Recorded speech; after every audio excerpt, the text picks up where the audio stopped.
Friends, channel को subscribe करें, bell icon को क्लिक करें लेटेस्ट वीडियो की जानकारी के लिए। अब मैं आप सबको बताऊंगा कि रिजेक्शन पीपीएम, आप सब माइंड में क्वेश्चन आता होगा, what is a rejection ppm, what is a ppm, ppm क्या है, रिजेक्शन पीपीएम क्या है और रिजेक्शन पीपीएम कैसे कैलकुलेट करते हैं। इंडस्ट्री के अंदर आपके माइंड में क्वेश्चन आता होगा, लेकिन इससे पहले आपको पता होना चाहिए कि पीपीएम है क्या। पीपीएम क्या है? पार्ट पर मिलियन, यानी कि 1 मिलियन में कितने पार्ट्स, 1 मिलियन में कितने पार्ट्स होते हैं? 10 लैक्स। कितने पार्ट्स होते हैं? 10 लैक्स। अब अगर हम निकालेंगे रिजेक्शन पीपीएम, क्या निकालेंगे? रिजेक्शन पीपीएम कैसे कैलकुलेट करेंगे? रिजेक्शन पीपीएम कैसे हम कैलकुलेट करेंगे? इसके लिए हमें क्या पता होना चाहिए? किसी लाइन के अंदर आपका प्रोडक्शन जो प्रोडक्शन क्वांटिटी कितनी हुई, ये कंफर्म होना चाहिए आपको।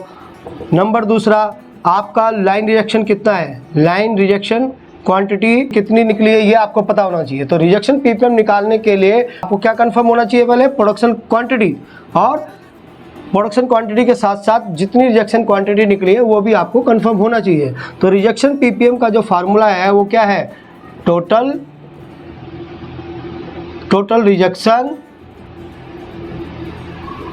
Divide by total production.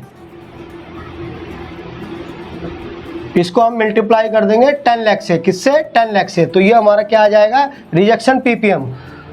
अब रिजेक्शन पीपीएम निकालने के लिए, रिजेक्शन पीपीएम निकालने के प्रोडक्शन क्वांटिटी कितनी है वो आपको कंफर्म होना चाहिए, और इसके साथ साथ रिजेक्शन क्वांटिटी कितनी है वो भी आपको पता होना चाहिए। तो सपोज करो आपकी किसी असेंबली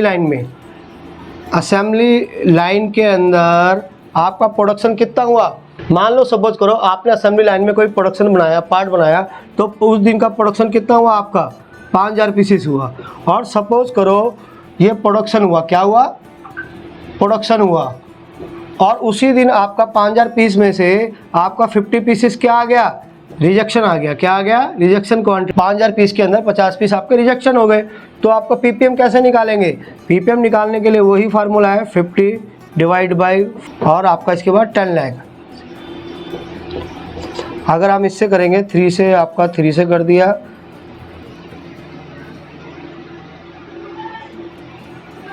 ये कितना आ गया?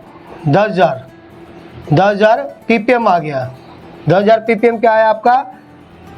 Rejection ppm. रिजेक्शन पीपीएम उस दिन का कितना हो गया? 10,000 पीपीएम हो गया आपका। कैसे हो गया? 50 आपका टोटल रिजेक्शन था, उसको आपको ने 5000 प्रोडक्शन, उससे आपको डिवाइड कर दिया और 10 लाख से मल्टीप्लाई कर दिया, तो आपका ये फार्मूले में आ गया।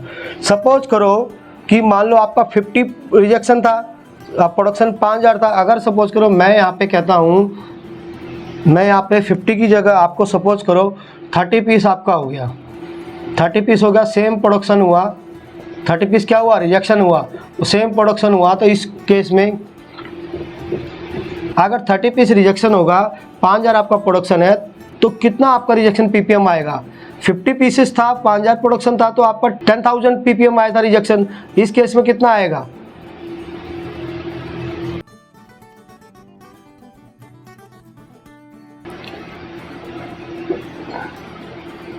तो कितना आ गया आपका रिजेक्शन पीपीएम?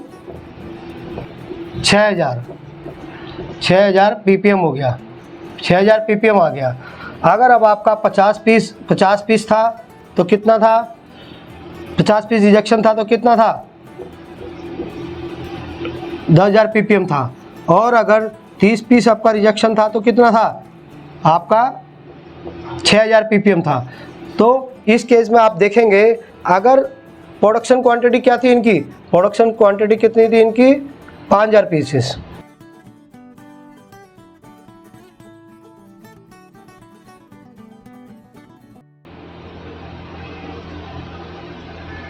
प्रोडक्शन क्वांटिटी इस केस में भी 5000 पीस थी, 50 पीस डिफेक्ट हुआ था, और 30 पीस डिफेक्ट हुआ था तो भी 5000 ही पीस थी। तो इस केस में आपका रिजेक्शन पीपीएम देखेंगे, अगर प्रोडक्शन क्वांटिटी 5000 पीस है और 50 पीस आपका रिजेक्शन है तो 10000 पीपीएम। अगर आपका 5000 प्रोडक्शन क्वांटिटी है, 30 पीस डिफेक्ट आया तो 6000 पीपीएम।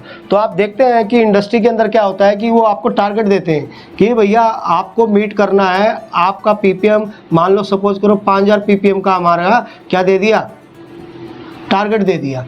5000 पीपीएम का हमारा क्या दे दिया, ये इन्होंने टारगेट दे दिया, किसका, पर डे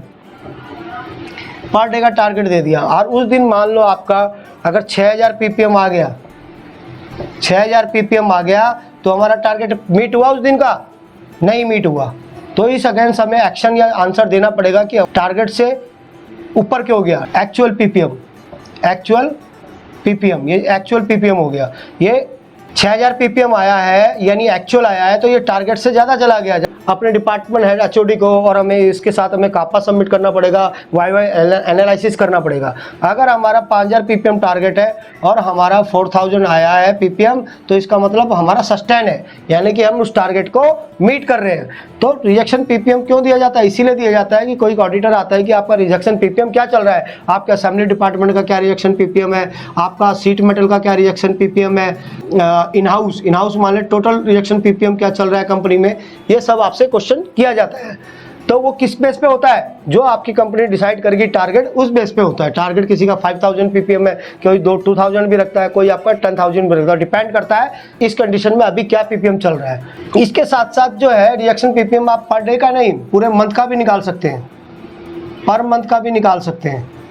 अगर आपको एक दिन का आपने किया तो पर मंथ का भी निकाल सकते हैं। वो डाटा आपका पूरा एक्सेल शीट में फीड होगा कि आपका एक तारीख का क्या है, 2 तारीख का क्या है, 3 का क्या है, 4 का क्या है, प्रोडक्शन क्या है, रिजेक्शन क्या है, क्वांटिटी, ये आप फीड करोगे। चाहे कितनी भी आ गई, 5 के हो गया, 6 के हो गया, 7 के हो गया, 8 के हो गया, 30 तारीख को हो गया आपका 10 के हो गया। इसी तरह रिजेक्शन क्वांटिटी होगा 50 पीसीस, 60, 70, 30, 40 पीसीस। तो इनको प्लस कर लेंगे आप, प्लस करने के बाद फार्मूला लग जाएगा same, total rejection total production into 10 lakh, तो वो पूरे मंथ का आ जाएगा आपका रिजेक्शन पीपीएम। तो पूरे मंथ का भी आपका टारगेट होगा। विदाउट टारगेट कोई काम नहीं किया जाता, टारगेट जरूर दिया जाता है। जब आपके पास टारगेट होगा तभी तो उस पर काम करोगे आप कि अभी हमारा टारगेट ये है, तो अभी हम है कहाँ। विदाउट टारगेट हम कोई भी काम नहीं कर सकते। तो टारगेट हमारा रिजेक्शन पीपीएम पर डे का भी होगा और पर मंथ का भी होगा। तो आपने अभी क्या इसमें समझा कि what is a ppm. Ppm क्या है, पार्ट पर मिलियन, यानी कि पर मिलियन पार्ट में कितने डिफेक्ट, अगर हम रिजेक्शन क्वांटिटी से हम कंसीडर करें तो। और आपने इसमें ये भी समझा कि हाउ कैलकुलेट रिजेक्शन पीपीएम, ये फार्मूला। तो ये बहुत ही इंपॉर्टेंट है आप लोगों के लिए। क्या काम करना है, जब तक आप प्रैक्टिकली नहीं करोगे तो आपको क्लियर नहीं होगा कि मेरा रिजेक्शन पीपीएम अभी एक्चुअली है कितना और हमारा टारगेट क्या होना चाहिए। और आगे हम नेक्स्ट जो है, अगर टारगेट आपका कम है तो नेक्स्ट हम टारगेट क्या रखें, अगर ज़्यादा है तो उस पर एक्शन क्या लें।